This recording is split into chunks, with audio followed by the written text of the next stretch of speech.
Bonjour à toutes et bonjour à tous. Je suis Nicolas Viennot, le directeur du collectif Mentorat.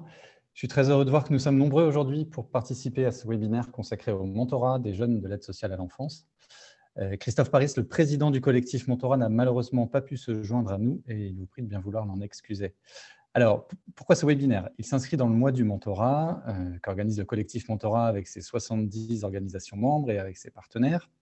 Vous le savez sans doute, plusieurs temps forts jalonnent ce mois de janvier pour donner un maximum de visibilité au mentorat et donner envie aux acteurs de s'engager. C'est bien le cas aujourd'hui, puisqu'avec Break Poverty, notre partenaire sur ce sujet, nous souhaitons à la fois faire connaître le mentorat et ses effets auprès des acteurs de l'aide sociale à l'enfance et les convaincre de s'engager dans des politiques de mentorat aux côtés des acteurs du mentorat, que sont nos associations membres.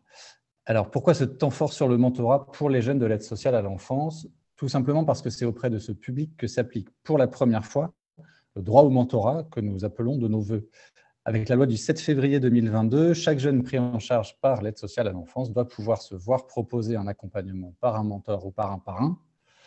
La loi va fêter son premier anniversaire dans quelques semaines. Le décret d'application est en cours de rédaction. Et donc, notre objectif, c'est de faciliter l'engagement des acteurs de l'ASE pour lancer des politiques de mentorat qui ciblent les jeunes de l'aide sociale à l'enfance. Donc, je souhaite remercier Madame la secrétaire d'État, Charlotte Cobel, de sa présence aujourd'hui, de son implication auprès de nous. Madame la ministre va nous rappeler l'ambition de la loi, les effets qu'elle doit pouvoir avoir sur les jeunes, mais aussi sur les professionnels de l'aide sociale. Madame la ministre, vous avez la parole.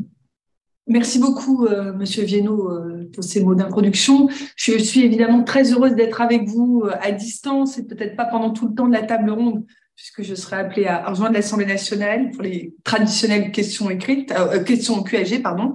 Mais je suis très contente d'introduire cette journée de formation dédiée au mentorat dans le cadre de la prise en charge des enfants de l'aide sociale à l'enfance, organisée par le collectif Mentorat et Break Poverty.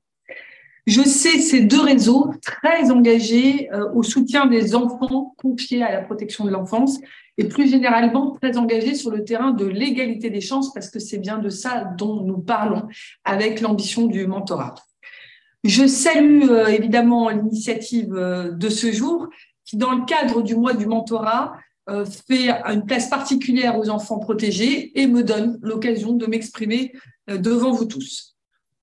D'abord, le président de la République a lancé en mars 2021 le plan Un jeune, un mentor, avec pour objectif 100 000 jeunes en 2021 et 200 000 jeunes en 2022 pour bénéficier de ce programme.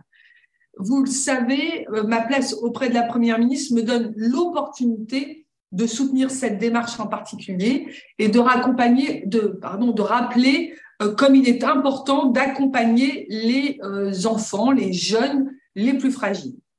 Vous l'avez dit, Monsieur Viennot, la loi du 7 février 22 a conforté le mentorat comme un outil tout à fait utile, pour ne pas dire assez indispensable, au soutien des enfants vulnérables et particulièrement ceux de l'aide sociale à l'enfance.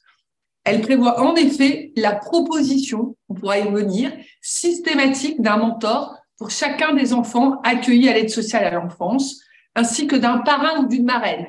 Donc, on a un sujet aussi d'articulation entre ces différents dispositifs. Nous sommes aujourd'hui, vous l'avez dit, à l'œuvre pour finaliser le décret d'application, mais j'ai souhaité, et mes équipes y ont été attentives, ne pas imposer des règles au-delà de la grande impulsion donnée par la loi qui entraveraient le développement du mentorat. Et nous avons donc souhaité prendre plus de temps, desserrer un peu le calendrier pour nous concerter avec les acteurs. C'est pour ça que d'ailleurs, je m'étais rendue à Bobigny avec certains d'entre vous en décembre dernier dans le cadre de la Journée internationale des bénévoles et des volontaires pour entrer en contact avec des associations, des mentors et des mentorés. Je ne sais pas si ce mot est délicat, mais en tout cas des jeunes qui bénéficient du mentorat. Et tous ont souligné, ils avaient peut-être été choisis pour l'occasion, mais quand même, l'intérêt et les grands bénéfices de cette relation de mentorat, de mentor et de mentoré. Pour tous, le principal de ces bénéfices est de considérablement élargir les perspectives des enfants confiés qui souvent ont été privés de fait de leur situation familiale et de leur parcours, de cet élargissement de leurs perspectives. En général, ils sont entre les murs d'un foyer, ou même parfois des dispositifs de prise en charge qui sont dans l'urgence et qui ne prennent pas le temps de voir au-delà de la mesure de protection tout à fait indispensable. Je ne remets pas en cause la qualité évidemment des travailleurs, mais on n'est pas dans cette logique nécessairement de prendre le temps d'élargir l'espace. Avec le mentorat est mise en place une relation à la hauteur des enfants, à hauteur d'enfants, dans laquelle le mentor entend et prend en compte les souhaits et les aspirations du mentoré. Il prend le temps parce qu'il a ce temps, que n'ont pas nécessairement les autres travailleurs sociaux. Cette relation ouvre une multiplicité de possibilités. D'abord, une ouverture aux autres et à des cultures différentes, tant pour le mentor, que le mentoré. Ça permet d'ouvrir aussi la connaissance sur les autres. Ça permet des nouvelles rencontres. Le mentor permet aux jeunes mentorés d'aller à d'autres endroits, d'autres manifestations, des manifestations culturelles, des manifestations sportives, qui permet par exemple à l'enfant de rencontrer d'autres enfants ou de rencontrer d'autres personnes. Ça permet la fréquentation et la familiarisation, comme je viens de le dire, de lieux culturels, de lieux sportifs, associatifs, de lieux nouveaux physiquement. Et ça, c'est très important quand une partie de ces enfants sont un peu assignés à résidence, pour reprendre une expression qui n'est pas la mienne, dans leur quartier et ont parfois même du mal à dépasser leur quartier. Ce qui est intéressant, c'est que pour la plupart des jeunes que j'ai rencontrés, on a ressenti une nouvelle appétence ou une appétence retrouvée pour l'engagement scolaire. Et ça, c'est évidemment tout à fait essentiel. Manifestement, derrière tout ça se joue un retour de la confiance en soi et de l'importance d'acquérir des choses nouvelles, quelles qu'elles soient, et que l'école est évidemment un lieu tout à fait privilégié pour apprendre des choses nouvelles et élargir ses perspectives. Pour les plus grands, c'est une motivation renouvelée, une réflexion enrichie pour l'orientation professionnelle. Là où souvent, pour des raisons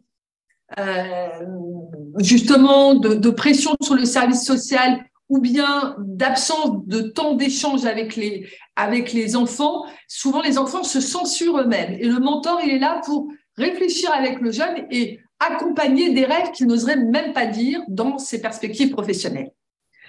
Au-delà de ces effets visibles, très visibles manifestement, c'est tout le rapport aux autres, notamment le rapport aux adultes et à soi-même qui se transforme parce que l'enfant se sent moins isolé, puisque quelqu'un est disponible rien que pour lui. Il se sent plus singulier parce que quelqu'un est là pour n'écouter que lui, et il se sent plus confiant parce qu'il déploie de nouvelles capacités d'attention et de persévérance. Le mentorat est construit comme un moment de rupture avec le quotidien de l'enfant, mais il doit bien sûr être quand même intégré dans le continuum de son accompagnement.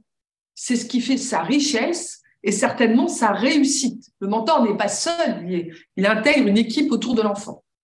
Le jeune doit pouvoir prendre conscience qu'autour de lui, comme je viens de le dire, c'est constituer un réseau d'adultes attentifs dont la préoccupation est centrée sur son développement et sa réussite. Il s'agit d'un point d'appui essentiel pour les professionnels que vous êtes tous et qui accompagnent cet enfant. Cela implique de partager et d'avoir des points de vue différents sur l'enfant pour mieux arriver ensemble à construire son avenir. Ce sera l'objet de la présentation qui vous sera faite à ma suite sur les pratiques favorisant l'efficacité du mentorat. Ce sera aussi, à n'en pas douter, l'objet de vos échanges pour que collectivement, vous recherchiez les modalités d'accompagnement les plus adaptées à l'autonomie et au développement des enfants et des jeunes, avec ou sans parfois leur famille propre aussi. C'est tout le sujet qu'il se construise entre les travailleurs, les référents, l'école, le mentor, les familles et bien sûr autour des enfants et des jeunes. C'est toute mon ambition et à travers le plan Un jeune, un mentor, ma volonté d'une politique publique réaffirmée pour la protection de l'enfance. C'est l'ambition partagée par vous tous ici présents, être à hauteur de nos enfants qui nous sont confiés. Je vous remercie vraiment d'avoir fait de ce sujet l'objet, l'attention et les travaux que vous allez conduire cet après-midi. Merci à vous. Merci beaucoup, Madame la Ministre. Je retiendrai vos mots qui résument bien notre ambition commune, mieux arriver ensemble à préparer l'avenir des jeunes.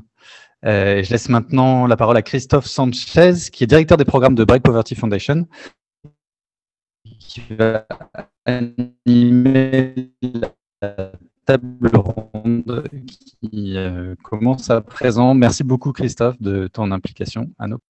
Merci. Merci, Nicolas. Il y a un petit moment de flottement là, mais c'est bon, c'est reparti. Donc, encore un grand merci effectivement à Madame la Ministre pour cette introduction qui nous rappelle, et Nicolas, tu l'as rappelé, que l'aide sociale à l'enfance est le seul champ de l'action sociale au sein duquel la loi intervient pour promouvoir le mentorat.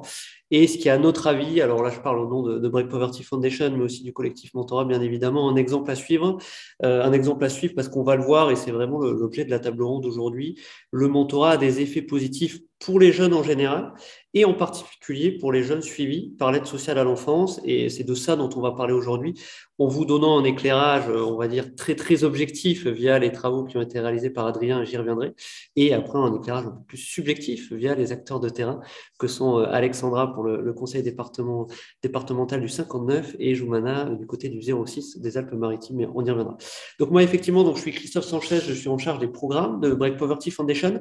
Très rapidement, on est une fondation qui intervient en faveur de la jeunesse, et particulièrement la jeunesse issue de milieux sociaux défavorisés. À cet égard, ça fait maintenant un peu plus de 2 ans qu'on mène des activités de promotion du mentorat à destination des jeunes de l'aide sociale à l'enfance, avec cette conviction de notre côté que le suivi d'un mentor bénévole qui est capable d'apporter un accompagnement sur mesure, qu'on parle de soutien scolaire, d'aide à l'orientation ou autre, il peut être un point d'appui intéressant pour des jeunes qui en ont exprimé le besoin. Et des jeunes qui, sans faire de généralité, quand on parle de l'aide sociale à l'enfance, se caractérisent en général, comme l'expliquait Madame la Ministre, par des difficultés un peu plus marquées, on va dire, que la moyenne des jeunes, que ce soit en matière d'isolement social, de résultats scolaires et plus généralement d'insertion sociale et professionnelle. Donc, de manière un peu plus précise, qu'est-ce qu'on a fait en lien avec de nombreux départements, dont le 59 et le 06 qui sont représentés aujourd'hui? On a mis en place, là, sur les 2 dernières années, un peu plus de 700 mentorats. Et concrètement, donc, on a fait remonter avec l'aide des départements les besoins au sein des départements, que ce soit des jeunes en MEX, des jeunes en village d'enfants, des jeunes suivis par des assistants familiaux. Et on a, ce qu'on dit en mauvais français, on a matché ces jeunes avec des associations de mentorat qui ont donc mis en place le mentorat à destination de ces jeunes. Ces mentorats, on les a évalués. Donc, à savoir qu'on a essayé de comprendre ce qu'ils apportent aux jeunes, ce qu'on appelle, nous, dans notre jargon, l'évaluation d'impact. Et cette évaluation, elle a été réalisée par Adrien Baudet du cabinet Coris, qui est expert en la matière.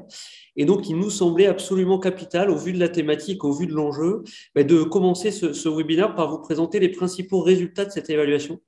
Donc, Adrien, je vais te laisser la main peut-être pour faire cette présentation et nous en dire un petit peu plus sur concrètement qu'est-ce que le mentorat apporte aux jeunes de l'aide sociale à l'enfance. Très bien, écoute, merci beaucoup Christophe, bonjour à tous, j'espère que vous m'entendez bien. Donc comme le disait Christophe, je dirige une petite équipe de consultants spécialisés en évaluation d'impact social. Et je viens vous parler là, dans les 10 minutes qui viennent pour vous restituer un travail qu'on a mené au cours de l'année 2022 à la demande de l'Institut Break Poverty autour donc de ces 700 mentorats déployés auprès de jeunes de l'aide sociale à l'enfance. Alors, cette démarche, et je vais m'appuyer sur un support pour vous la restituer, elle a commencé avec une question posée par Break Poverty. Est-ce que le mentorat déployé auprès de ce public permet d'avoir un impact et donc permet de répondre aux différentes difficultés que Christophe évoquait, isolement social et affectif, difficultés scolaires, difficultés d'insertion professionnelle et plus généralement le déterminisme auquel sont exposés ces jeunes de l'aide sociale à l'enfance. Alors, pour répondre à ces questions, et si on veut bien passer à la page d'après, nous avons mené un certain nombre de travaux d'enquête au cours de l'année écoulée qui nous ont permis de collecter un large ensemble de données sur lesquelles je vais m'appuyer pour vous parler des impacts du mentorat sur les jeunes de l'ASE. Alors, vous le voyez à l'écran, sur la partie gauche d'abord, un travail d'enquête auprès de jeunes mentorés donc qui ont été bénéficiaires de mentorat pendant l'année écoulée.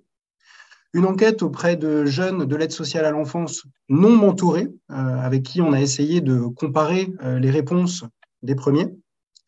On a également sollicité le retour des mentors et des parrains, afin qu'ils nous disent ce qu'ils percevaient de l'évolution des jeunes avec lesquels ils échangeaient.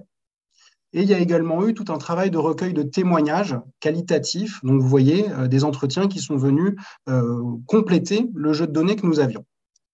Donc, des indices assez différents venant de jeunes mentorés, non mentorés, de mentors et de témoignages plus approfondis, autour desquels on a travaillé pour essayer de mettre en lumière des effets du mentorat sur 4 dimensions qui sont affichées au bas de la page.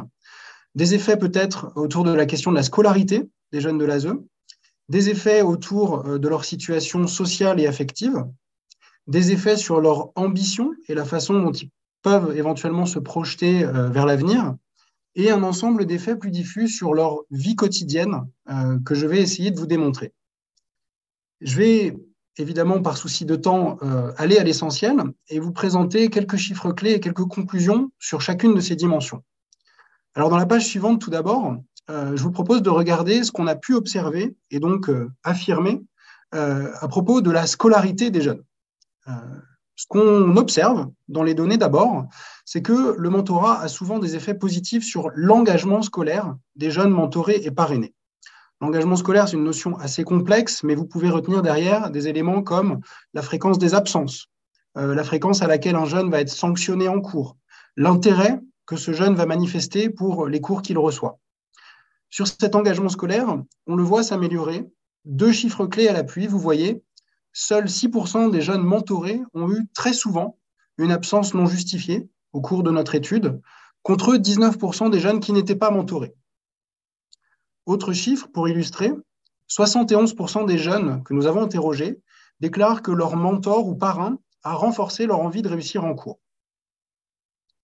Deuxième idée, à propos de scolarité, on observe dans cette étude des effets mesurables du mentorat sur les résultats scolaires et le temps accordé au travail scolaire.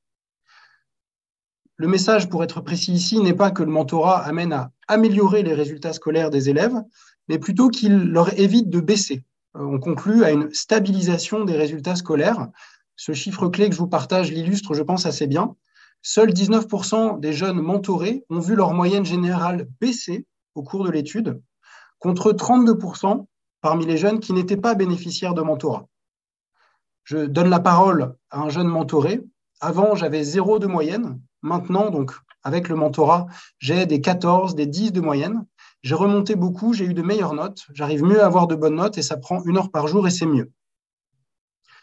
Troisième dimension, autour de la scolarité, la question de l'acculturation scolaire. Encore une fois, un concept que nous avons repris de la recherche existante, qui se traduit par des dimensions assez variées, se sentir bien en cours, oser prendre la parole, oser interroger son enseignant, etc. Et là, vous voyez, alors vous ne voyez plus, mais vous allez revoir, encore un chiffre clé pour illustrer. 67% des jeunes mentorés nous disent qu'ils arrivent mieux à anticiper leur travail scolaire, un chiffre qui est plus élevé que celui qu'on observe parmi les jeunes non mentorés. Et encore une fois, le témoignage d'un jeune, je parle plus en cours, je participe plus, je m'ennuie moins, parce que maintenant, je sais peut-être ce que ça veut dire et je peux mieux parler. Voilà quelques idées sur la scolarité et donc un impact du mentorat sur la scolarité. Deuxième dimension, pour continuer, celle de la situation sociale et affective des jeunes. Madame la ministre parlait tout à l'heure de la situation d'isolement dans laquelle se trouvaient les jeunes de l'aide sociale à l'enfance. Premier résultat de l'étude qui vient répondre à cette situation, l'un des effets marqués du mentorat est de réduire le sentiment de solitude des jeunes. Vous le voyez, seuls 24% des jeunes mentorés déclarent s'être sentis souvent ou tous les jours seuls, contre 33% chez les jeunes qui n'étaient pas mentorés. Deuxième idée, les échanges que le mentor peut avoir avec le jeune mentoré peuvent améliorer, et notamment dans le temps, l'image de soi du jeune. 68% des jeunes mentorés depuis plus de 6 mois, donc des relations de mentorat qui commencent à s'installer, nous disent que leur mentor les a aidés à avoir une meilleure image de soi, contre 53% seulement des relations de mentorat plus courtes. Solitude, image de soi, on peut compléter ça avec des éléments très intéressants dans cette étude sur la confiance en l'adulte qui semble s'améliorer. Et un élément assez important, l'idée qu'avec le temps, le mentor devient une personne sur qui compter. Et vous voyez ce chiffre, 1 jeune sur 5, quand on lui demande spontanément de citer un adulte sur qui il peut compter, 1 jeune sur 5 nous cite son mentor. Pour bien apprécier ce chiffre, il y a des situations où les jeunes qu'on interroge ne citent même pas leurs parents. Dernier élément, enfin, sur cette dimension sociale et affective des jeunes, Nous avons également travaillé dans l'étude sur cette notion de capital social, une notion très riche encore une fois. Nous avons principalement appréhendé via le réseau, la taille du réseau du jeune. Et vous voyez que le mentorat permet aux jeunes de faire des rencontres en dehors de son cercle habituel. 58% des jeunes mentorés depuis plus de 6 mois nous disent que leur mentor leur a fait rencontrer quelqu'un, ce qui est plus que pour les relations de mentorat de court terme. Je continue avec une troisième dimension, celle de l'ambition et des projections que ces jeunes de l'aide sociale à l'enfance peuvent faire. Christophe rappelait tout à l'heure un phénomène d'autocensure auquel ces jeunes pouvaient être exposés. Et je vais vous montrer, si on peut passer à la slide suivante, ce que notre étude nous permet de montrer. Elle nous permet de montrer d'abord que le mentorat permet aux jeunes de changer de regard sur leur situation et de viser plus haut. Viser plus haut, ce n'est pas moi qui le dis, regardez les chiffres clés. 90% des jeunes mentorés depuis plus de 6 mois se déclarent comme ambitieux, contre 71% des jeunes qui sont mentorés depuis peu de temps. Alors, ils se déclarent plus ambitieux. Est-ce que ça se traduit dans leurs projections? Oui, probablement. Regardez en bas de la page. 30% des jeunes mentorés depuis plus de 6 mois se projettent dans un poste de direction, contre 17% des jeunes non mentorés. Donc, on change de regard sur sa situation. Et puis, dans certains cas, on voit ces jeunes viser plus haut. Et ce qui est intéressant, c'est qu'au-delà de viser plus haut, le mentor semble apporter aussi des éléments plus concrets pour savoir comment y aller à ce poste de direction ou comment accéder à cette trajectoire qu'on a envie d'avoir. Et bien là, vous voyez également que dans l'étude, on voit que les échanges avec le mentor peuvent créer cette dynamique et permettre aux jeunes d'avancer dans la réalisation de son projet.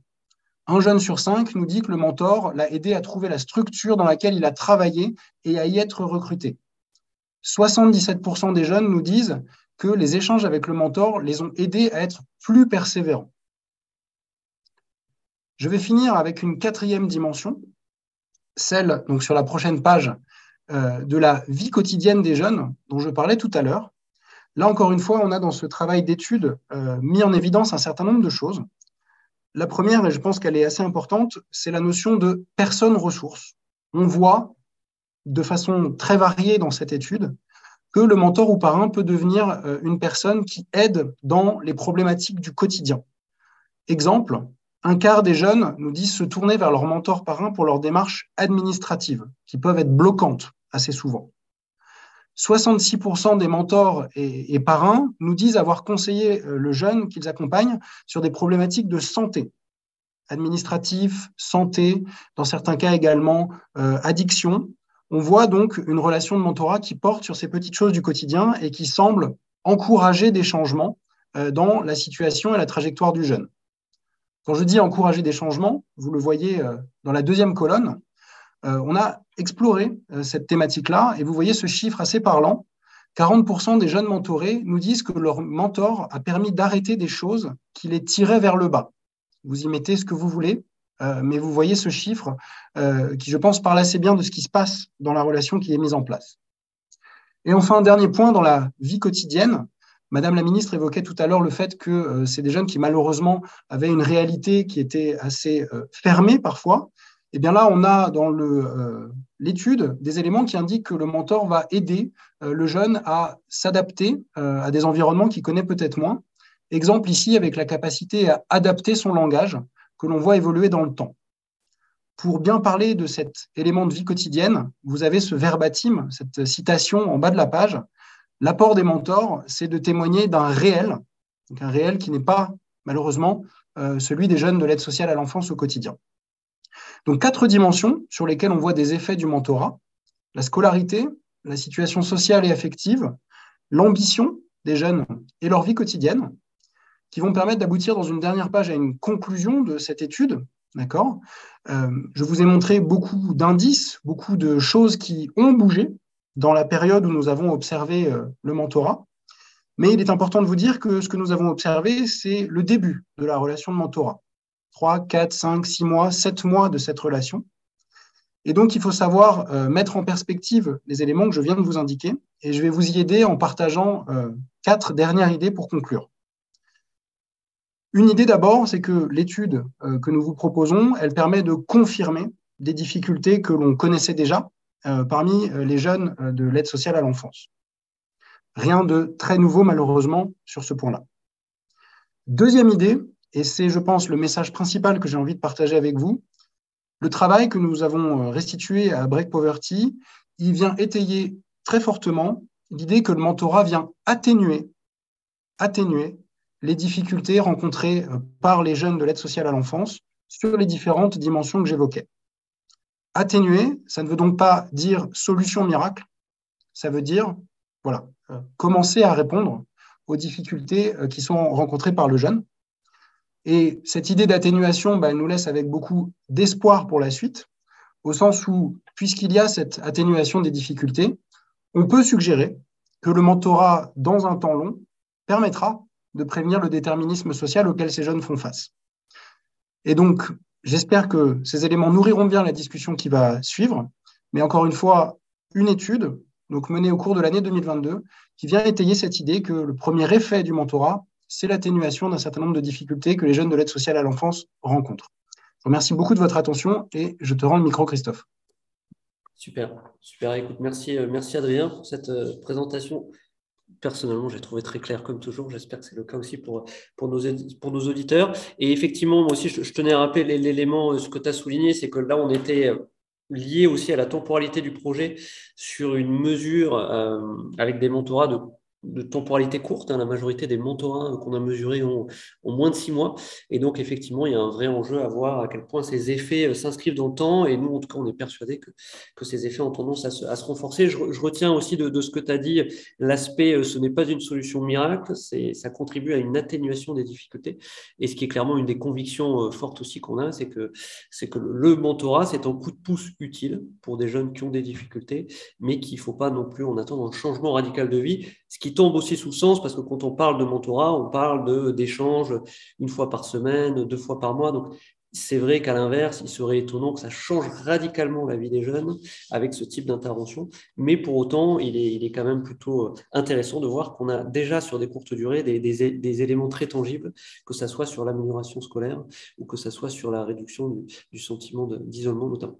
Donc encore merci sur cette présentation. Maintenant, l'idée, ça serait de faire réagir nos 2 interlocutrices qui, pour le coup, agissent à destination des jeunes de l'aide sociale à l'enfance.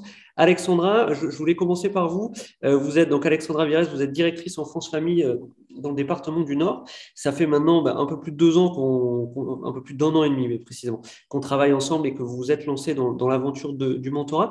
J'avais une première question pour vous, c'est assez simple sur les motivations. Qu'est-ce qui vous a motivé? Pourquoi vous vous êtes lancé là-dedans? Et en gros, qu'est-ce que vous en attendiez, vous, pour les jeunes du territoire? Il y a beaucoup de choses qui ont déjà été dites. Bonjour à tous. Je dirais que la proposition de partenariat que vous nous avez faite, elle est tombée au bon moment, c'est-à-dire un moment où dans l'institution, on était en train de travailler des sujets autour de la réussite scolaire des enfants, de l'aide sociale à l'enfance, avec l'éducation nationale. On travaillait avec nos collègues de la culture, de l'environnement, de la nature, sur comment on pouvait faire profiter les équipements culturels, naturels, etc., aux enfants de l'ASE pour leur ouvrir les horizons. En fait, on faisait tout un travail, au fond, sur ce qu'on appelle les facteurs de résilience. Et c'est arrivé au bon moment, votre proposition, parce qu'effectivement, on travaillait déjà avec du parrainage. Et le mentorat et c'est un peu ce que j'explique en général, est arrivé comme une carte supplémentaire qu'on n'avait pas encore pour essayer de favoriser l'ouverture du champ des horizons des enfants. Alors, je vais pas revenir sur tout ce qui a été dit, qui est d'essayer de créer des liens, d'offrir des opportunités aux enfants. Et vous allez dire, mais pourquoi on est allé chercher tout ça? Parce que vous allez dire, c'est le travail des professionnels qui entourent les enfants de faire tout ça. Mais en fait, une personne seule ne peut pas répondre à l'ensemble. Et les professionnels éducatifs ne répondent pas forcément à l'ensemble des besoins des enfants. Et surtout, dans la vie des enfants ordinaires, qui ont une enfance plus ordinaire, et on rencontre tout un tas d'adultes très différents. Donc, notre travail à nous, c'était de multiplier en fait les opportunités. C'est ça notre travail. Et ça ne remet pas du tout en cause le travail éducatif au quotidien de prise en charge auprès de l'enfant. Ça, il est essentiel et heureusement, parce que c'est ça qui fait la sécurité. Par contre, on sait que les personnes qui ont été accompagnés en protection de l'enfance, parce que là, vous faites une étude à très court terme, mais nous, quand on les voit à très long terme après, ceux qui ont finalement surmonté leurs difficultés, qui ont retrouvé un équilibre de vie ou qui ont réussi voilà, quelque chose de personnel ou de professionnel, ils nous disent que c'est bien des rencontres et que c'est bien parce qu'à un moment, c'est des rencontres qui leur ont apporté des choses et des rencontres ou des occasions de valoriser un potentiel qu'ils ne savaient pas qu'ils avaient, donc soit dans la culture, le sport, la nature, l'école, très souvent aussi, il faut qu'on en parle. Et voilà, donc en fait, on s'est engagé là-dedans pour offrir voilà, un espace de plus aux enfants qui ne sont pas obligés dont ils ne sont pas obligés de se saisir. C'est une possibilité offerte.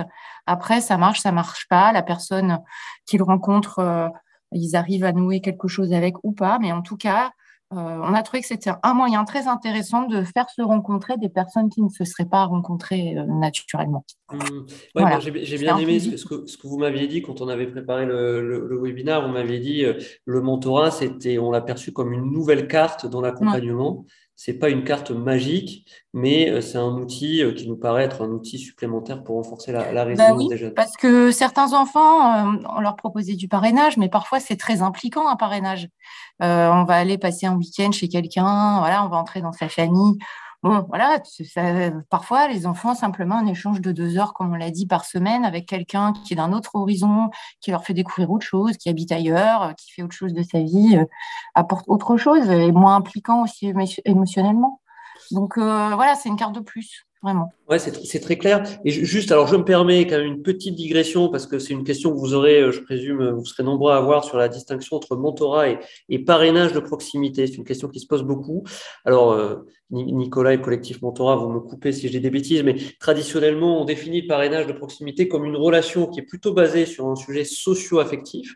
Donc, essayer de traiter plutôt le socio-affectif et qui est en général plus intense que le mentorat, c'est-à-dire avec beaucoup de temps passé avec le parrain, on va passer des week-ends, on va passer des vacances ensemble, donc en général un peu plus intense et sur une plus longue durée. Une association comme France Parrainage, par exemple, est expert en la matière. Et le mentorat, en général, se définit par, on va dire, un accompagnement qui va être peut-être un peu moins intense, sur un besoin peut-être un peu plus ciblé, de type soutien scolaire, orientation, insertion professionnelle, en général avec un niveau d'intensité qui peut quand même être assez important, mais qui, comme l'évoquait Alexandra, là, peut être de l'ordre de 1 heure par semaine, 2 heures par semaine. Alors quand, par exemple, il faut faire ses choix sur Parcoursup, ça peut être un peu plus intense, mais voilà, en général, c'est défini comme étant un peu moins intense. Les deux partagent le fait qu'on est sur une relation qui s'inscrit quand même dans le temps long, avec un bénévole et qui va s'adapter aux besoins du jeune. Ça, c'est quelque chose qu'on partage dans les deux cas de figure. Mais en tout cas, voilà, c'est cette distinction qu'on peut faire. J'en profite, Alexandra. Là, on a pas mal parlé de ce que ça pouvait apporter pour les jeunes et notamment de ce qui vous a motivé. Madame la ministre y a fait allusion et vous l'avez évoqué. Au-delà des effets attendus sur les jeunes, que confirme l'évaluation menée par Adrien, je voulais aussi vous entendre sur ce que le mentorat peut apporter aux accompagnants et particulièrement une des spécificités qu'on a eues dans le Nord, c'est que beaucoup de mentorats sont réalisés à destination de jeunes en famille d'accueil. Oui. Et je crois que vous avez quelques retours des AF, des assistants familiaux, sur voilà, qu'est-ce qu'ils en disent, qu'est-ce que ça peut leur apporter, en quoi c'est complémentaire ou pas de ce qu'ils font. Oui, tout à fait. Alors, passer les craintes qu'on a dites, c'est-à-dire que les premières réactions, c'était déjà de comprendre ce que c'était que le mentorat. C'est quoi ce truc, pourquoi nous on est là, il y a notre famille, ils voient plein de gens, les enfants.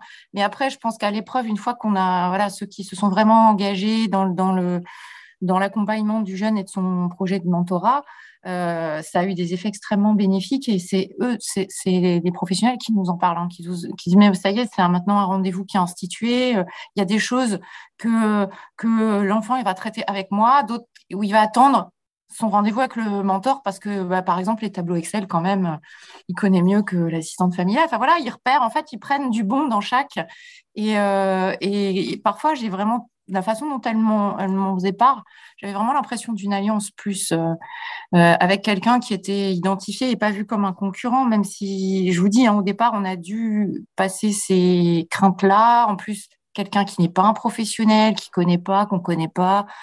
Mais elles l'ont plutôt vu ensuite comme un rendez-vous important pour l'enfant qu'elles accompagnent. Et je pense que quand elles voient les faits, je dis elles, il y a des messieurs en assistant familiaux, mais je me souviens que c'est des assistantes familiales qui m'en ont parlé. Ok. Voilà, donc quelque chose d'une ouverture de plus, ouais, alors, si ça ne se multiplie pas trop, ça c'est un des écueils, c'est que parfois les enfants voient beaucoup de monde, ont beaucoup de rendez-vous, voilà, quand ça c'est soutenable pour l'enfant dans son planning, On a vraiment des très bons retours. Ils nous font part de belles rencontres, d'un lien de confiance qui s'installe en dehors de la protection de l'enfance. Très clair, super, mais merci à Alexandra. Et c'est vrai qu'on y viendra un peu dans la deuxième partie de cet échange et après le sujet de comment on l'organise, qui est effectivement souvent un sujet important dans un agenda en général bien rempli pour les jeunes qui ont beaucoup d'interlocuteurs à rencontrer dans le cadre de leur accompagnement social. Mais c'est vrai qu'une fois que ce sujet de comment on s'organise et quel est le périmètre aussi de chacun, évidemment, un mentor ou un parrain et une mentor, une marraine, ne sont pas du tout amenés à remplacer tous les accompagnants du jeune, bien au contraire. Mais une fois qu'on a réussi à cadrer les périmètres de chacun, on a effectivement des retours assez positifs, chacun trouvant de la complémentarité dans l'activité de l'autre. Donc, un grand merci déjà, et c'était super d'avoir votre retour qui s'inscrit du coup au niveau départemental. On souhaitait aussi avoir des retours terrain, entre guillemets, même si vous incarnez aussi le terrain. Et on est ravis que Joumana, vous puissiez témoigner aujourd'hui. Donc, Joumana, pardon, vous êtes éducatrice au sein de SOS Village d'Enfants à Carros, dans les Alpes-Maritimes. De la même façon, ça fait maintenant quasiment 2 ans, si j'ai bien compté, que vous mentorez des jeunes au sein du village d'enfants. Notamment, ces jeunes sont mentorés par une association qui s'appelle La Fève, qui est une association incontournable du mentorat aujourd'hui en France et qui a la particularité d'avoir des mentors qui sont étudiants pour une grande majorité d'entre eux. Et donc, ça fait quasiment 2 ans maintenant que vous avez des jeunes qui sont suivis par La Fève. J'aurais un peu la même première question pour vous, Joumana, de votre lentille. Vous, quels sont les effets que vous observez du coup sur les jeunes qui ont pu être accompagnés au sein du village d'enfants? Oui, bonjour à tous. Christophe, c'est la 3e année scolaire. Ah, c'est ça, ok. Voilà, moi je fonctionne en fait comme je suis éducatrice scolaire par année scolaire, donc c'est notre 3e année scolaire. Voilà, avec le mentorat, et c'est pas par hasard si on continue depuis tout ce temps parce que ça demande quand même pas mal de travail, mais c'est très intéressant pour les jeunes, pour nous, pour les jeunes mentorés et les jeunes mentors aussi, mais pour nous aussi parce que ça nous permet de voir les choses autrement, de voir nos jeunes d'une autre manière. En fait, pour nos jeunes, il y a eu, moi j'ai vu plusieurs points qui m'ont interpellée en fait chez les jeunes. Par exemple, pour certains, c'était vraiment de la scolarité, mais pour travailler la scolarité avec le jeune, on a négocié à ce que le jeune puisse faire un temps de jeu vidéo avec son mentor. Et par ce biais-là aussi, le mentor peut travailler avec le mentoré les dangers d'Internet. Donc voilà, en 1 heure de temps, le jeune peut travailler histoire, géo, physique, chimie, peu importe, hein, mais il peut avoir une autre ouverture et un autre type de travail, peut-être un travail que nous, on n'a pas le temps de faire avec le jeune. Il y en a qui demandent des interventions très, très spécifiques, par exemple, travailler sur l'anglais, travailler sur l'orientation. Là, actuellement, on a un jeune en 3e et on a demandé un mentorat vraiment spécifique pour travailler les entretiens, pour les demandes de stage, pour l'écriture du rapport de stage. Donc, vraiment, ça dépend de chaque jeune. Et au-delà, là j'ai parlé de la scolarité, mais au-delà de la scolarité, il y a aussi l'aspect ouverture sur le monde. À chaque fois, je le dis, nos enfants, ils ont les cousins, les enfants d'amis de la famille, alors que les enfants de l'ASE, ils n'ont pas ça, ils ne les voient pas. Et donc, il leur manque quelque chose au niveau de l'ouverture au monde, ne serait-ce que pour le choix des orientations. Donc, le mentor, comme il est plus jeune que nous quand même, donc il peut travailler autrement avec les mentorés sur les aspects de l'orientation et parler des métiers futurs que le jeune mentoré aimerait faire après. Ensuite, le 3e aspect, c'est un aspect vraiment, vraiment social. Il y a eu des sorties mentor-mentoré, sorties ne serait-ce qu'à Nice, aller boire un verre, aller faire un musée, ou bien avec certains mentors, le mentoré a fait des visites virtuelles de musées. Donc, c'est une ouverture sur le monde aussi. Certains jeunes mentorés ont préféré arrêter le mentorat au bout de 2 ans, mais ils ont gardé contact par le biais des réseaux sociaux avec les mentors. Donc, c'est une personne supplémentaire, comme disait Alexandra, c'est une ouverture au monde en fait. C'est le grand plus que je trouve dans le mentorat et que nous, on ne peut pas tout le temps donner à nos jeunes qui sont chez nous.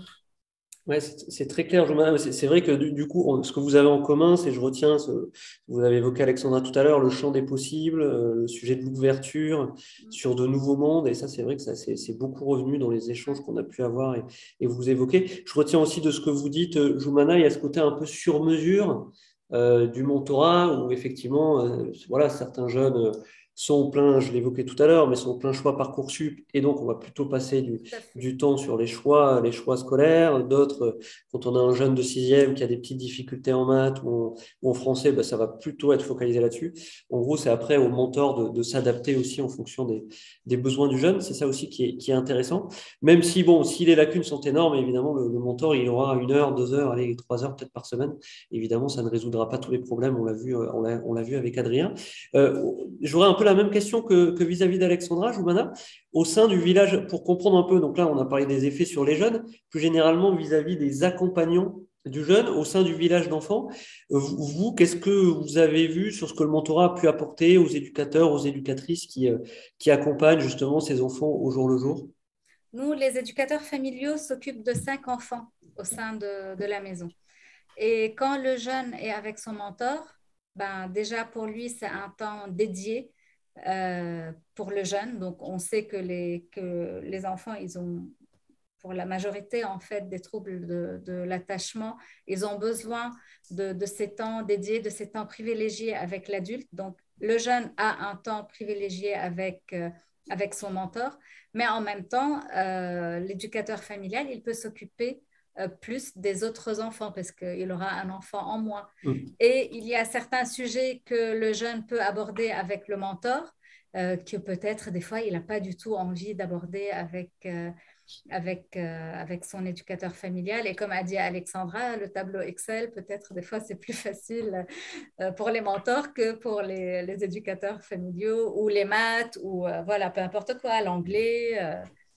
Donc déjà, pendant 1 heure, le jeune a un temps où il est un temps privilégié, mais aussi l'éducateur, il a un temps privilégié avec les 4 autres enfants. Très clair, Joumana. On en échangeait aussi la semaine dernière. J'avais eu un retour d'une référente à The PPE qui me disait que c'était aussi un moyen, alors qu'on s'était bien ancré dans le projet du jeune, pour la référente en l'occurrence, d'enrichir un peu son évaluation, son diagnostic du jeune, c'est-à-dire d'avoir des informations via le parrain, la marraine ou le mentor, des informations peut-être un peu plus complètes sur d'autres facettes du jeune qu'elle n'est pas forcément amenée à côtoyer tous les jours. Et c'est vrai que dans le cadre du mentorat, on peut avoir des informations, des passions qui émergent et que ça peut enrichir aussi potentiellement la relation que peuvent avoir les éducateurs et les éducatrices qui sont nombreuses. Mais merci beaucoup sur ce sujet des effets. Ça nous paraissait absolument indispensable de vous entendre et de voir ce que vous observez à votre échelle et à quel point aussi c'est concordant avec ce qu'a évoqué Adrien jusqu'à présent. C'est assez concordant, donc on est plutôt rassurés. Ça nous aurait un peu embêté, je ne vais pas vous mentir que ça ne soit pas le cas. Donc c'est très bien. Mais en tout cas, on retient que le mentorat, ce n'est pas forcément quelque chose de magique, mais que c'est un outil d'accompagnement supplémentaire qui peut avoir des vrais effets sur la scolarité, l'isolement des jeunes et plus largement leur insertion. À l'aune de ces résultats, donc nous on était ravis d'apprendre, de se dire que ça faisait 2 ans qu'on mettait en place des mentorats et que ça avait plutôt un bon effet, donc on était plutôt contents de ça. On se dit que le sujet de la généralisation est plutôt très intéressant.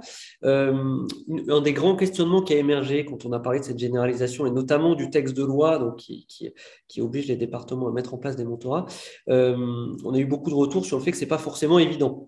Et nous-mêmes, ça, on y a fait face dans le cadre du projet qu'on a mené avec vous, quels que soient les départements d'ailleurs. On a pu voir à quel point une démarche de mentorat, ce n'est pas forcément évident à mettre en place. Qu'il faut lever un certain nombre de réticences, notamment des personnels qui ont aussi des millions de choses à gérer. Il faut arriver à identifier les jeunes intéressés, il faut trouver des associations de mentorat, il faut les financer. Bref, certaines fois, c'est un chemin qui peut paraître compliqué. Ce n'est pas très compliqué, mais ça peut paraître compliqué et c'est normal parce que c'est 2 mondes qui, jusqu'à présent, se connaissaient assez peu. Et du coup, j'aurais bien aimé que vous puissiez nous donner quelques bonnes pratiques pour se lancer. C'est voilà, un peu vous, ce qui vous a, à travers l'expérience que vous avez, que vous puissiez nous dire qu'est-ce qui a permis que ça fonctionne bien. Peut-être commencer par vous, Joumana, peut-être à l'échelle de votre structure. Est-ce que vous auriez comme ça 2-3 bonnes pratiques à donner justement à des structures qui hésitent ou qui disent, allez, bon, on nous a parlé de mentorat, je ne sais pas trop ce que c'est cette affaire, mais voilà, qu'est-ce que vous leur conseilleriez, quelques bonnes pratiques pour se lancer là-dedans? Alors, nous, on a appris sur le tas, en fait, parce on a fait partie des premiers. Donc, on a appris sur le tas. Déjà que l'éducateur familial, assistant familial, peu importe, il faut qu'il adhère au projet.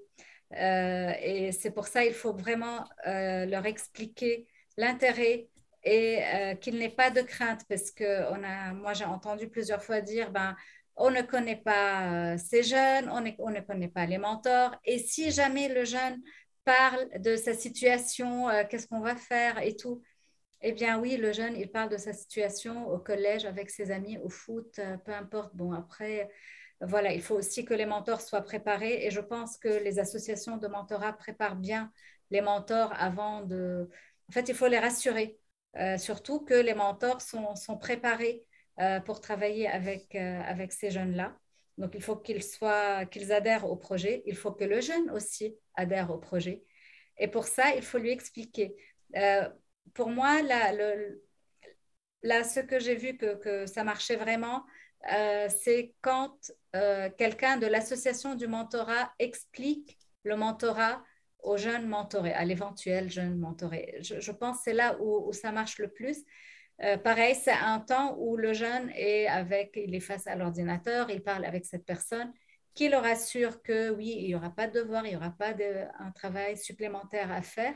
Donc, il faut vraiment, vraiment les rassurer. Parler beaucoup de l'utilité du mentorat et qu'il y ait une personne référente du mentorat au sein de l'association. Pour nous, c'est l'association, voilà, SOS Village d'Enfants. Donc, nous avons une personne référente qui s'occupe du mentorat et qui a pris le temps et qui prend le temps tous les ans, en début d'année, de mettre en place le mentorat.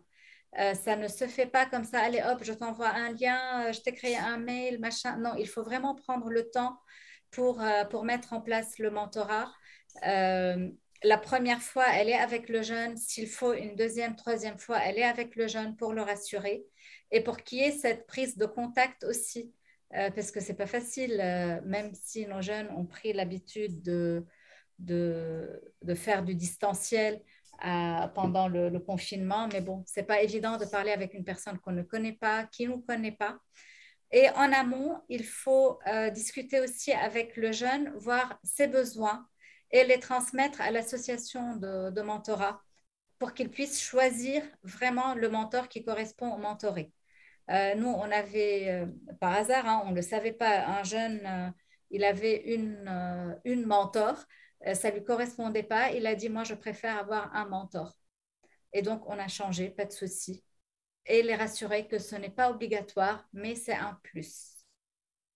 Voilà. Je ne sais pas si j'ai répondu à la question, parce qu'il y a beaucoup d'éléments. Mais vous avez fait mieux que répondre. J'attendais 3 bonnes pratiques, j'en ai eu 10. Écoutez, c'est très clair, Joumana. Non, mais je retiens quand même le sujet, effectivement, de la pédagogie vis-à-vis, bien évidemment, des accompagnants traditionnels des jeunes, parce que c'est une pratique nouvelle. L'importance du témoignage aussi pour faire preuve de pédagogie. On en parlera aussi avec Alexandra, mais ça fonctionne toujours mieux quand c'est un assistant familial ou une assistante familiale qui parle et notre assistante familiale, une association de mentorat qui peut présenter ce qui va se passer avec le jeune. Je retiens aussi, alors c'est une particularité chez vous, il y avait beaucoup de mentorat en distanciel, certaines fois c'est en distanciel, certaines fois c'est en présentiel, mais avoir en tête qu'il faut du temps pour que la confiance se tisse, et ça c'est très important, c'est que certaines fois on peut se dire, au bout d'une rencontre, ça y est, on va créer une relation exceptionnelle. Non, ça met du temps, c'est normal, comme toute relation en fait, entre deux personnes, c'est pas en 1 heure de temps que ça va fonctionner, donc il faut l'avoir aussi en tête. Et peut-être le dernier élément que vous avez rappelé, mais qui est très important, et là je vais parler un peu au nom du collectif Mentorat, mais toutes les associations aujourd'hui qui sont membres du collectif Mentorat, qui interviennent vis-à-vis des jeunes de l'ASE, effectivement, elles sélectionnent scrupuleusement les mentors et elles les forment et les accompagnent sur ce qu'est le contexte de l'aide sociale à l'enfance, quels sont les parcours potentiels des jeunes et quels sont l'environnement dans lequel ils évoluent. Donc ça, c'est aussi important de le savoir. Il y a tout un accompagnement en amont qui est réalisé pour s'assurer que les mentors ne sont pas jetés dans le bain sans maîtriser le contexte dans lequel ils sont. Donc ça, c'est important de l'avoir. Du coup, j'aurais un peu la même question pour vous, Alexandra. Alors là, on évoquait plutôt au niveau de la structure en lien direct avec les jeunes. Si on monte un peu d'une échelle et notamment, bon, voilà, comment on fait pour que ça fonctionne au niveau d'un département? Quelles sont pour vous, pareil, les 2-3 bonnes pratiques que vous conseilleriez aux autres départements de Bien, c'est la même question, mais je vais faire à peu près la même réponse. Il n'y a pas de secret. Il y a à la fois deux choses. Il y a ce qui relève de la sensibilisation, ce que vous avez dit, mais qui est à faire auprès des accueillants, des jeunes, pour qu'ils comprennent ce que c'est, et de ceux qui accompagnent l'enfant au quotidien, mais aussi du côté des mentors. Mais ça, vous l'avez dit, je pense que ça a marché parce que les associations accompagnent bien les mentors. Parce qu'effectivement, on peut aussi décevoir les mentors, faut aussi se le dire, parce qu'on est avec des enfants qui, voilà, sont pas forcément les plus à l'aise dans la communication, la relation, les apprentissages. Enfin voilà, donc on est quand même sur des enfants qui ont ces difficultés-là du fait de leur parcours. C'est pas qu'ils soient plus bêtes que les autres, on est bien d'accord, mais ils n'ont pas appris ces compétences sociales-là. Donc la sensibilisation. Parce qu'effectivement, les binômes qui ont marché, c'est les binômes où les accueillants étaient partie prenante du projet aussi. Ça ne marche pas sans l'accueillant. C'est pour ça que je dis que ça ne se fait pas si les éducs ne sont pas là avec nous ou si les assistants familiaux ne sont pas aux côtés de l'enfant. Et il faut que l'enfant soit partant. Donc, c'est vrai qu'il y a une grosse phase d'info, de comprendre ce que c'est, à quoi ça s'engage. Voilà. Donc ça, vous en avez bien parlé, Joumana, je pense qu'on a bien compris. Et c'est la même chose au niveau d'un département. C'est-à-dire qu'on a ce même travail à faire auprès de nos professionnels. Comme assistants familiaux, j'ai pu dire, ils m'ont demandé, mais pourquoi?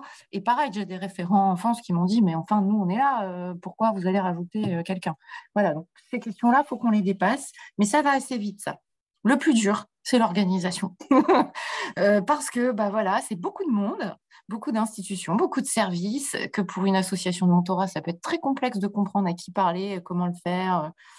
Et que oui, comme pour une association, c'est bien d'avoir aussi une porte d'entrée au département pour dénouer un peu ces nœuds qui parfois peuvent se faire. Alors, parfois, ça va très vite, mais parfois, oui, ça bloque dans l'organisation, la communication, les échanges, qui décident quoi, comment on propose aux jeunes le mentorat. Donc, ouais, il faut un correspondant identifié, je pense que c'est pas mal. Et puis de la sensibilisation. Et nous, on pensait effectivement partir des témoignages parce qu'on voit bien, on a des documents de com, on a des choses pour expliquer le mentorat, mais là, on en est plutôt à une phase où on se dit, bon, peut-être ça serait bien qu'on recueille le témoignage d'un jeune qui voudrait bien ou d'une assistante familiale qui voudrait bien nous témoigner de ce que c'est au quotidien, comment ça se passe. Ce sera peut-être encore plus simple et ça nous aidera. On en est un peu là parce que c'est vrai que nous, on l'a beaucoup porté. Donc, je pense que le portage institutionnel, il était là, mais ça ne suffit pas, en fait. Après, si on veut que ça se passe bien, faut que tout le monde ait bien compris ce que c'était et à quoi il s'engageait. Très clair, merci Alexandra. Je rajouterais peut-être le sujet de l'organisation, il est clé, c'est clair, il l'est d'ailleurs aussi bien au niveau départemental, nous on l'a vu, qu'au niveau des structures. Il y a effectivement cet élément, alors ça ne répond pas à tout, mais qui est assez central, notamment pour les associations de mentorat. C'est ce que vous disiez Alexandra, ce que vous avez dit Joumana, c'est à chaque fois d'avoir une sorte de référent mentorat ou parrainage qui fera toujours le lien avec quand on est au niveau d'une structure, avec les autres éducateurs, avec les jeunes, ou quand on est au niveau du département, bien sûr, avec les structures en question. Et ça c'est clair que c'est quelque chose de central. Après, il y a des éléments de process aussi à mettre en place, mais ça, c'est clairement un point de départ. Et ce qui me fait ajouter une autre bonne pratique, qui est tout simplement que si vous êtes une structure de l'aide sociale à l'enfance, que vous souhaitez vous lancer, il faut se tourner vers le collectif mentorat. Ça, c'est l'autre bonne pratique. Nous, après 2 ans d'expérience, en fait, on a réalisé avec le collectif mentorat du coup des supports de formation qui vous donnent toutes les instructions nécessaires pour vous lancer, donc que ce soit les étapes à suivre, les associations à contacter, les enveloppes financières qu'il faut prévoir, car le mentorat a un coût. Je suis désolé de le lâcher comme ça en fin d'échange.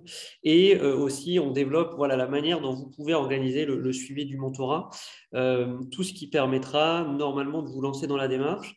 Donc, vous avez les coordonnées du collectif Mentorat. Une adresse mail a été créée à cet effet, qui est mentorat.aze@collectifmentorat.fr, mentorat.aze@collectifmentorat.fr, pour toute demande de renseignement ou de mise en relation avec les associations du mentorat.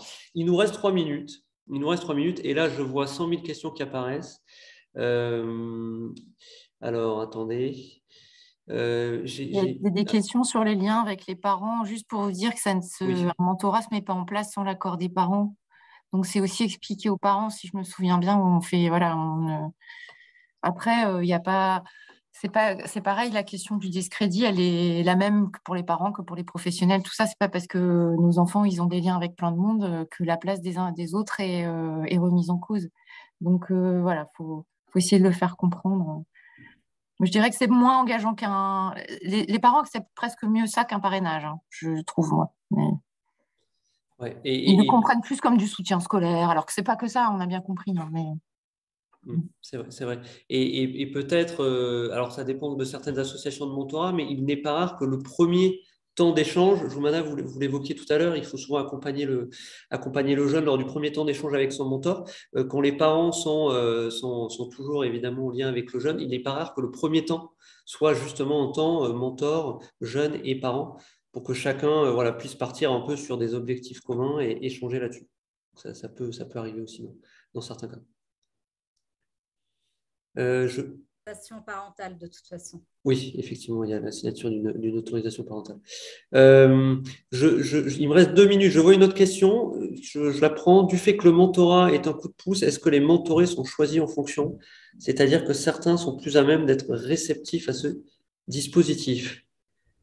Je réponds? Bien sûr, très bien. Alors, nous, on propose le mentorat. Il y a des jeunes qui ont été suivis pendant 2 ans et après, ils ont dit, nous, on en a ras-le-bol. Il y a des jeunes qui ont essayé. Moi, personnellement, par définition, un enfant rentre au collège, il a la maturité pour, je mets en place un mentorat.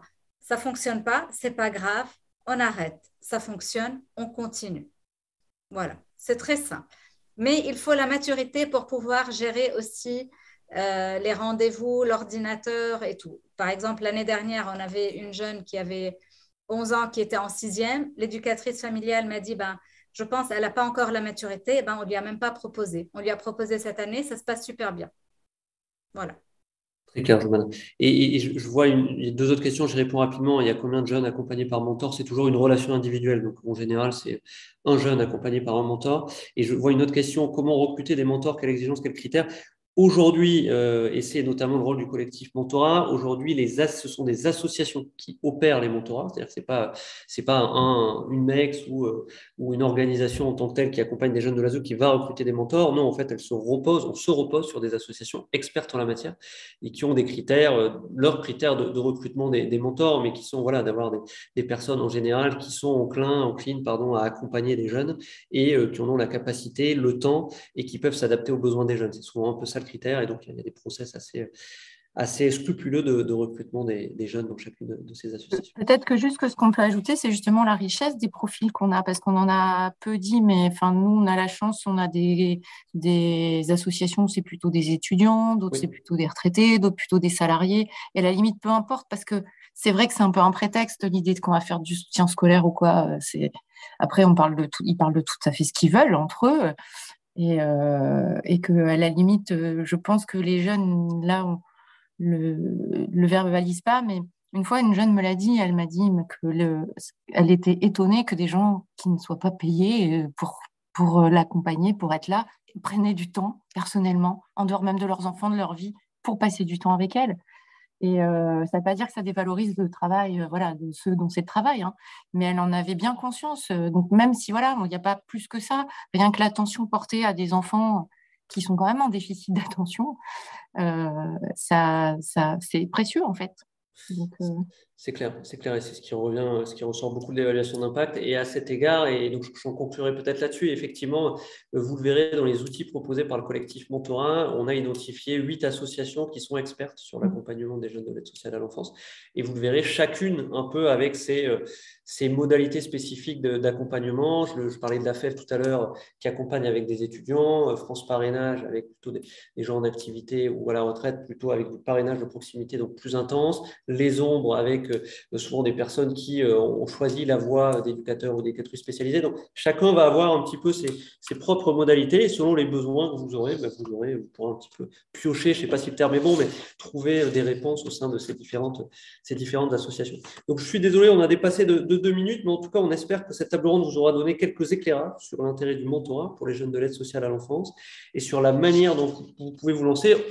On n'en est qu'au début, mais en tout cas, il y a une vraie volonté collective des acteurs, donc on en est ravis. Et je tenais encore à nouveau à remercier évidemment Madame la Ministre d'avoir pu être présente, Adrien pour la présentation de cette étude qui a été un super point d'appui, et évidemment Alexandra et Joumana pour vos témoignages de terrain et pour toute l'énergie que vous avez mis depuis maintenant 2 ans dans ce dispositif. Et enfin, bien évidemment, Nicolas du collectif qui incarne toute la force du mentorat aujourd'hui en France. Donc, encore merci à tous et toutes, et puis très bonne journée à vous, et on reste à disposition si vous avez la moindre question sur le sujet. Merci. Merci. Merci Christophe. Au revoir. Au revoir.